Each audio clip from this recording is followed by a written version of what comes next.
हरी सुप्रभात गाईज, मी तुमचा रुद्र आणि तुम्ही बघत आहे सायकलिंग ब्रदर्स. तर आज आपलं डेस्टिनेशन वेगळं आहे गाईज. आज आपण पर्वती मंदिर पुणे इथे जाणार आहोत, ते पण आपल्या सायकलवरनं. तर आम्ही आता जात होतो गाईज, म्हणून तुम्हाला कळवलं, असं विचार आला की तुम्हाला कळवावं की आपण कुठं जातो आहे. आपण जेव्हा मंदिरात पोहोचू तेव्हा आम्ही परत हा ब्लॉग स्टार्ट करू आणि तेव्हा तुम्हाला दाखवू गाईज पूर्ण मंदिर. तोपर्यंत मी इथं स्टॉप करतो. तोपर्यंत तुम्ही आपल्या चॅनलला लाईक करा, शेअर करा, सगळं करा. आहे म्हणजे श्री देवदेवेश्वर संस्था पार्वती मंदिर. तर काही आता आपण सीड्या चढणार आहोत आणि वरती जाऊन पूर्ण तुम्हाला सगळं ब्लॉग दाखवणार आहे. चला.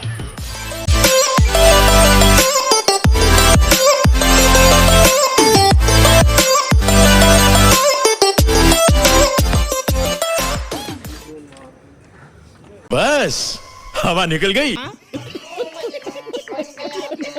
तुम्ही फारसा व्ह्यू बघू शकता काही. आपण आपल्या डेस्टिनेशनवरती पोहोचलेलो आहे आणि आता इकडे आपण आपला व्लॉग चालू केलेला आहे. तर पहिला हा तुम्ही पूर्ण नजारा बघा.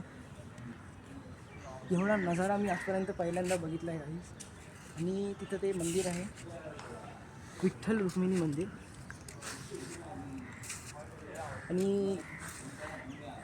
आणि हा जो पुतळा आहे गाईज, हा बाजीराव पेशवे ह्यांचे सुपुत्र नानासाहेब पेशवा ह्यांचं पुतळा आहे गाईज. आता आपण पुढं जाऊन सगळं सीन बिन सगळं बघणार आहे.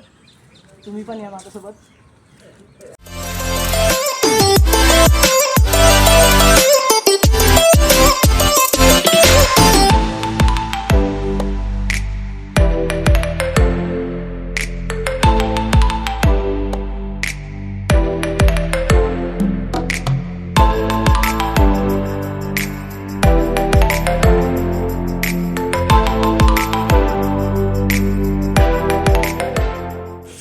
मेन मंदिर तिकडे आहे, ते श्री कार्तिक स्वामी मंदिर. आपण तिथं आतमध्ये तर नाही जाऊ शकत, पण असंच फिरूया सगळीकडे.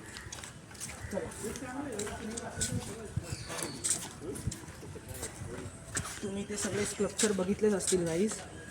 ते राज्याभिषेक सोहळा म्हणजे महाराजांचा राज्याभिषेक सोहळापासून ते पेशवाईपर्यंतचे सगळं हिस्ट्री आहे.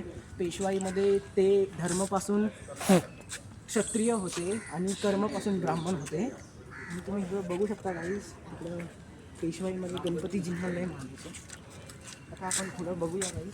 सगळे बघत असाल इकडून तुम्हाला त्यांचं मुख नाही दिसणार, पण ते श्रीमंत बाजीराव पेशवे पहिले त्यांचा पुतळा आहे. तो इकडं बांधलेला गेला आहे. आता आपण थोडं अजून बघूया. आम्हाला आताच जस्ट कळलं आहे की आर्यन आणि सिद्धेश हे पहिलं पण ह्या मंदिरात आलेत गाईज. म्हणून आता त्यांच्या पाठीपाठी आपण जाणार आहे. तुम्ही हा पण पूर्ण नजारा तुम्ही बघू शकता.